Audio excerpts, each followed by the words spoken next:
এরকম কাজলের মতো কালো চেহারা নিয়ে উনি আমার মতো সুন্দরী একটা মেয়েকে বিয়ে করতে আসতে কোন সাহসে? আপনি কিন্তু আমাকে অপমান করছেন। আরে রাখ বেটা তোর অপমান। এই তুই কোন জায়গার রাজকুমার রে? তোকে মান রেখে কথা বলতে হবে।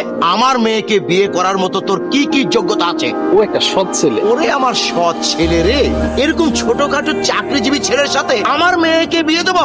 মানুষের দিন পাল্টাইতে কয়দিন? আজকে আমার বন্ধু ছোট একটা চাকরি করতেছে, আল্লাহ চাইলে কয়দিন পরে একটা বড় চাকরি করবো। আর গায়ের চামড়া, এরকম কালো চামড়া কিভাবে পরিবর্তন করবে? এই ভূত নিয়ে সংসার করবো আমি? আর পোশাকও পরছে স্পঞ্জের স্যান্ডেল, আবার ফুটপাত থেকে মনে হয় সাতটা কেনা। ঘটক আমাদের আসতে বলছে, তাই আমরা আসছি। সুন্দর না হলে সম্বন্ধ করবেন না, দয়া করে আমাদের এইভাবে অপমান করবেন না। একদম চুপ। এই বাসায় ঢোকার আগে মনে ছিল না যে অপমান হইতে পারিস? কাইল্লার বাচ্চা কাইল্লা, কিন্তু চুপ থাক না। এই তুই চুপ কর। ওনারা যে অন্যায় করেছে তার শাস্তি দেওয়া উচিত। এই, ওঠ, ওঠ, বের।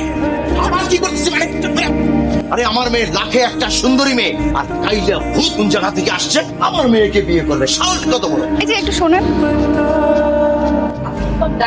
অপমান করে 7 মিনিট নাই, আরো করতে চান? আসলে আপনি ভুল বুঝতেছেন। আমি আপনার কাছে অপমান করার জন্য আসিনি, আমি এসেছি আপনার কাছে ক্ষমা চাইতে। আমি কালো বলে আপনারা অনেক কথা বলছেন, দয়া করে আর মজা করবেন না। নিজের গায়ের রং নিয়ে মজা শুনতে আর ভাল লাগে না।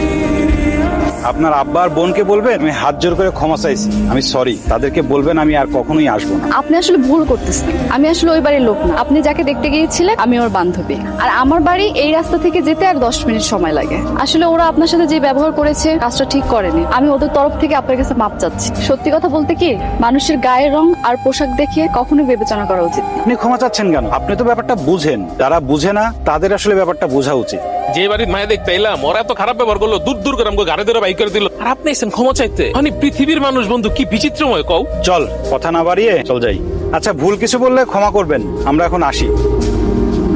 এই ঘটকের বাচ্চা, এখন যদি আমি তোকে আমার সামনে পেতাম না, মাটিতে পুঁতে ফেলতাম। তুই কি পাত্র পাঠিয়েছিস? আইলা ফকিন্নি, ও কি আমার মেয়ের সাথে যায়? এই, তুই আমার স্ট্যাটাস সম্বন্ধে জানিস না? কত টাকা বেতন পাই আমি, কত টাকার মালিক আমি? আর যদি কোনোদিন ফার্দার এই ধরনের পাত্র পাঠাস না, তাহলে কিন্তু তোকে আমি জ্যান্ত পুঁতে ফেলবো।